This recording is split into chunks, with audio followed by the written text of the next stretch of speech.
From one Brazilian who could well join Arsenal to another who may not, it appears. Vinícius Jr. This one's on the back of the Sun, no bin, no fee. All smiles as he returned to Real Madrid ahead of crunch talks over his future. So where are we at with this one, do you feel, Sam? Well, it's an interesting one. Arsenal's position is that if Vinícius does not want to sign a new contract, and if Real Madrid are not willing to let him go into the final year of his deal, which does expire at the end of next season, then they would be willing to make an attempt to sign him. Now, that's obviously a lot of ifs, and there's a long way to go on this, but Arsenal's position is that they, across the board within the club, feel that they could do it in that scenario.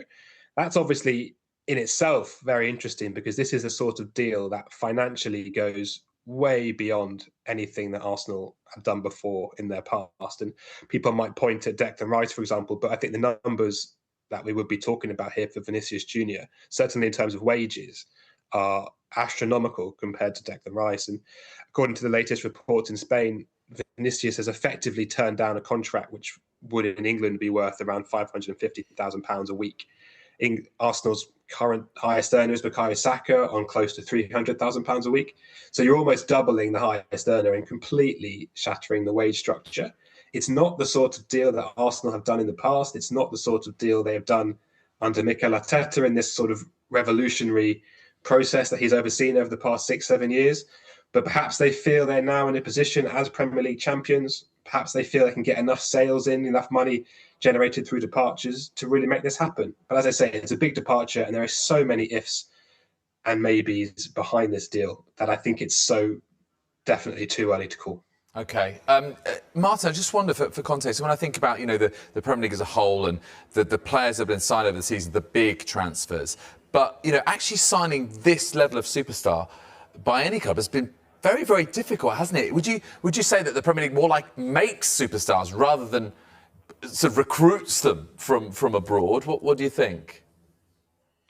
Yeah, I think that's an argument for saying it does that, because I just think the way it is, most clubs have this sort of structure that they don't want to disrupt too much. So, as you say, if he's being paid 550,000.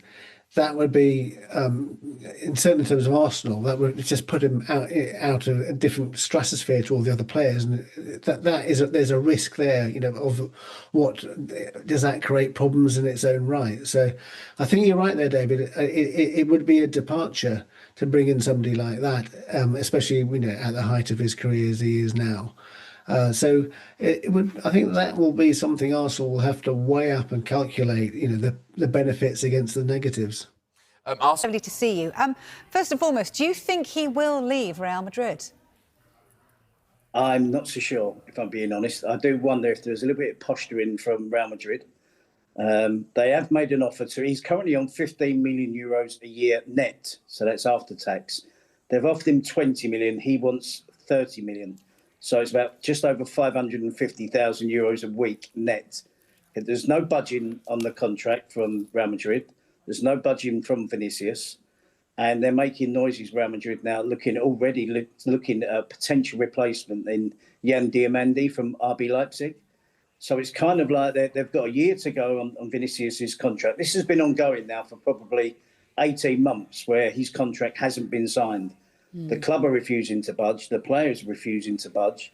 But when you put those figures in the melting pot, it's hard to imagine, even Arsenal and even anybody in the Premier League, matching those sums of money. And we're talking net, not gross. That's all after tax. So he wants £500,000 a week after tax. It's hard to imagine anyone else can pay that. If Real Madrid can't, then I struggle to think anyone else can. And I do wonder whether it's Real Madrid a little bit of posturing as if to say, right, we're not budging. Other clubs who are interested, take your pick. Or you've got to sign the contract now and we'll keep him for another 3 or 4 years. He's 26 years of age. I don't think they're desperate to get rid of him. I know some people are making a case that maybe it's Jose Mourinho who's trying to push him out the door because they had that controversial game against Benfica last season, where Vinícius was heavily involved in all that went on. And Jose Mourinho wasn't complimentary to him after the game. I don't think it's a case of that. I just think it's Real Madrid standing their ground, their centre, Vinícius Jr. You either stay at Real Madrid, sign a contract, or you can leave. And as I understand, he's not desperate to leave. I think Real Madrid is still his first choice, but he's going to have to budge on his demands. Yeah, it's fascinating, isn't it? Because there's lots of kind of cogs in this wheel, isn't there? You talk about the Mourinho incident, you know, and whether that would be a part of it. It's interesting, though, because the Telegraph are reporting that Mourinho would actually oppose selling him. But I guess the bottom line is, if he won't sign a new deal, you know, if he's not getting the money that he wants, do they have no choice? I mean, they can't let him go on a free next year. Exactly. I mean, this is, as I said, this has been going on for 18 months now, and there was talk of him going to Saudi when that was at its peak. That didn't happen. That was for, I think, something like £250 million. So it'd be interesting. No one's really mentioning the actual fee itself, because his wages and demands are so astronomical. Something we're not used to in football. We're used to players earning hundreds of thousands of pounds a week, but when you hear £500,000 net, that's after tax. So the club are going to have to pay him considerably more than £500,000 a week.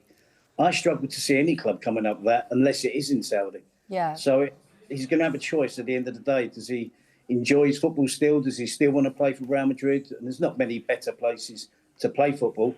Or does he just want a new experience? But I certainly don't think he'll get, let's put it together, £600,000-700,000 a week. Yeah, the mind boggles, doesn't it, over the figures? Yeah. You know, and Terry, you mentioned the fact that his time in Spain has been marred by numerous instances of racist abuse. We've seen the poor lad in tears at times over what he's had to suffer. Has he given any indication, though, that he wants to leave Real Madrid at any stage?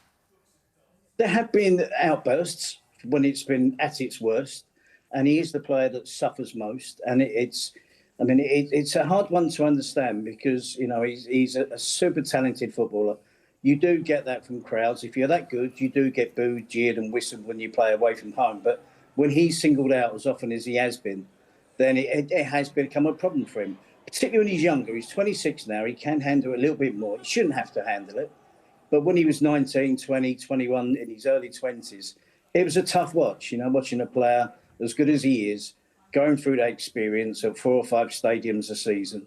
It has calmed down a touch, but it's still something that he shouldn't have to suffer, and we shouldn't have to suffer watching football. So but there have been outbursts where he has been on the verge. We've seen it, we've witnessed him in tears, and he's come out and said that does he want to continue playing in La Liga? But thankfully, you know, someone that makes a living watching Spanish football, he's a joy to watch. And he hasn't decided to leave Real Madrid just yet. But this is the closest and the loudest it's ever been that he would leave. I didn't think for 1 minute he would leave Real Madrid to go to any other club in Europe, ever. But it does look a possibility now. Yeah, it certainly does. You say he's a joy to watch. We've just had the luxury of watching the most talented players in the world in the World Cup over the last few weeks. Where do you rank him? Where do you rate him? Well, I thought he had a good World Cup. I mean, in a really disappointing Brazil team. I think he responds well to playing under Carlo Ancelotti. He was problematic for Xabi Alonso, there's no doubt about that. And then Alvaro Arbeloa took over and he returned. For Arsenal supporters, this isn't just another transfer rumour, it's the kind of story that fuels belief. Every great club reaches a moment when fans begin to dream beyond what once seemed realistic. And the latest reports surrounding Vinícius Jr. have created exactly that feeling across North London. Imagine walking into the Emirates on opening day and seeing one of the world's most electrifying forwards wearing Arsenal colours. It's a thought that would have seemed impossible not long ago. But football has a habit of surprising everyone. As Arsenal continue to establish themselves among Europe's elite, links with players of Vinícius' stature are becoming increasingly common. The Brazilian isn't admired simply because of his pace or flair. He possesses the rare ability to change the outcome of a match in a single moment, whether it's beating 3 defenders, producing a decisive assist, or scoring when his team needs him most. That is exactly the type of player every title contender wants. Not just someone who performs well, but someone who decides championships. For Arsenal, a move for Vinícius would represent much more than signing another attacker. It would be a declaration. A declaration that the club believes it belongs at the very top of European football. A declaration that competing for the Premier League and Champions League is now the expectation rather than the ambition. Mikel Arteta has spent years constructing a squad built on discipline, intelligence and technical quality. Every transfer has followed a clear plan, gradually transforming Arsenal into one of the strongest teams in England. Now the focus appears to be shifting from rebuilding to assembling a team capable of dominating. Vinícius would bring something unique to that vision. Explosive acceleration, fearless one-on-one ability, elite-level creativity, and the confidence to shine on football's biggest stages. Opposing defenders know exactly how dangerous he is. Yet stopping him remains one of the hardest tasks in modern football. For Arsenal fans, that's what makes this story so exciting. The possibility, the ambition, the belief that the club can now compete for football's biggest names